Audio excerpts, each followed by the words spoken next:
Mesdames et Messieurs les Présidents, Monsieur le Secrétaire perpétuel de l'Académie nationale de médecine, Mesdames et Messieurs, en vos titres et fonctions et qualités, chers amis, j'ai l'honneur en effet de représenter ce matin mon cher président et ami, le président de la Commission nationale française pour l'UNESCO, Monsieur Daniel Janicot, qui regrette vivement de n'avoir pas pu se libérer et qui aurait aimé vous souhaiter la bienvenue en cette noble maison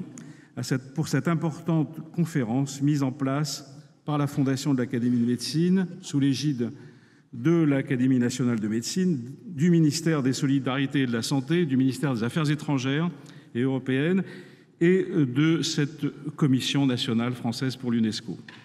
Il est bon de rappeler peut-être le rôle de la Commission nationale pour l'UNESCO qui est d'être à l'interface entre la France et l'UNESCO, et elle a pour mission de contribuer de pôle au renforcement de l'influence française intellectuelle et programmatique à l'UNESCO et de promouvoir le rôle de l'UNESCO et de ses valeurs auprès de la société française, de l'informer, de la sensibiliser sur le rôle de l'UNESCO et sur ses actions. C'est dans ce cadre que le président Janicot m'a chargé de saluer très chaleureusement les organisateurs remarquables de ce forum et ses très nombreux participants.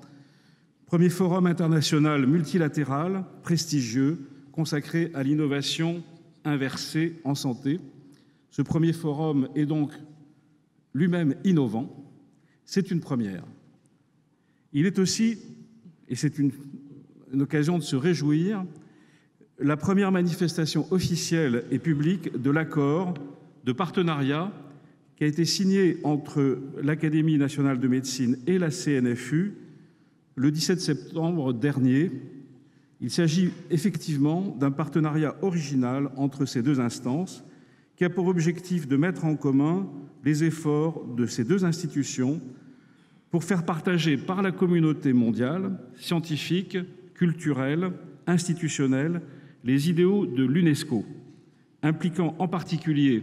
le respect des droits de l'homme, de la démocratie, de l'état de droit et du partenariat multiculturel et multilingue. L'UNESCO collabore avec un large éventail de partenaires afin de mettre en œuvre dans ses programmes le développement durable visant à relever les défis du monde actuel qui s'expriment en particulier sous la forme que vous connaissez tous des 17 objectifs du développement durable 2030 qui sont tous interdépendants. Et cette manifestation aujourd'hui ici dans cette enceinte dédiée plutôt à l'éducation et à la culture qui s'ouvre sur le monde de la santé met bien en évidence l'interdépendance de deux des 17 objectifs essentiels, l'ODD 3 qui est dédié à la santé et au bien-être et l'ODD 4 qui est dédié à l'éducation, à une éducation de qualité pour tous. La CNFU et l'Académie de médecine et sa fondation souhaitent être ensemble pour que ces défis, celui de l'éducation du grand public en matière de santé, soient considérés comme une priorité fondamentale. La santé constitue l'un des piliers du développement durable, de la sécurité sanitaire internationale. Madame la directrice générale adjointe de l'OMS, qui est présente ici, vous en reparlera peut-être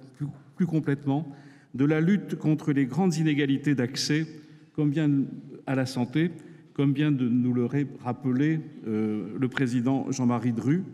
grâce aux efforts de solidarité de toutes les instances de coopération internationale et nationale, publiques et privées.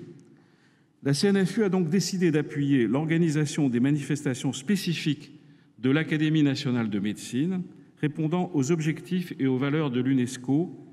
celles qui ont donc trait à la santé publique, à la prévention, à l'évolution des sciences médicales, à la digitalisation de l'éducation des professionnels de santé et à celle du grand public avec le développement de la santé et de la numérique et de la e-santé, au partage libre des savoirs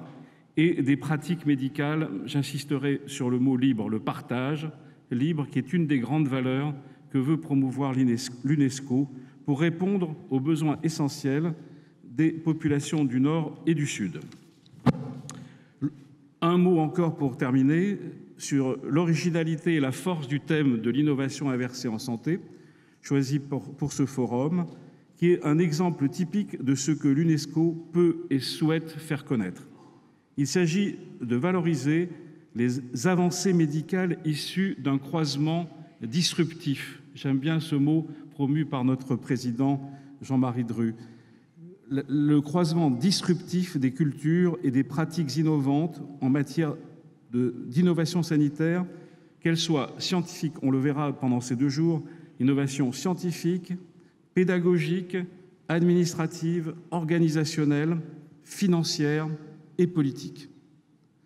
Nous verrons lors de ces 2 journées qu'un nombre croissant d'innovations disruptives et même frugales viennent d'Afrique, d'Asie, d'Amérique du Sud et que les économies émergentes du monde apportent ainsi des solutions essentielles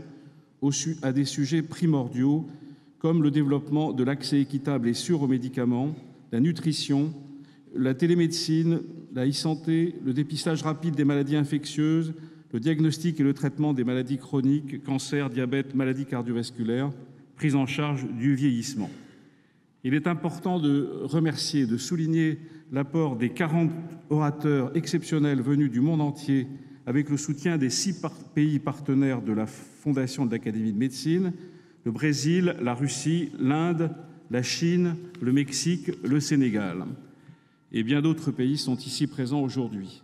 Pour l'UNESCO et l'OMS, il est fondamental de privilégier les innovations qui traitent de la résolution des déserts médicaux et chirurgicaux, qu'ils soient du Sud ou du Nord, et celles qui permettent d'optimiser les coûts des systèmes de santé. Un mot de conclusion, ce très bref message de bienvenue, c'est l'occasion de lancer ici les travaux de la Fondation de l'Académie nationale de médecine sur les chemins de l'UNESCO au sein de la maison commune du partage universel des savoirs, du partage libre des ressources éducatives, en particulier des ressources éducatives numériques, les RNEL, qui ont été célébrées ici, je vous le rappelle, dans cette maison, il y a peu de temps, par la Déclaration universelle de l'UNESCO de Paris de juin 2012, pour que tous les pays du monde participent au partage de leurs ressources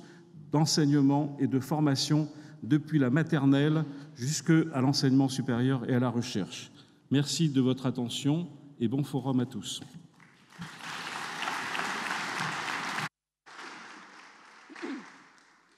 Donc,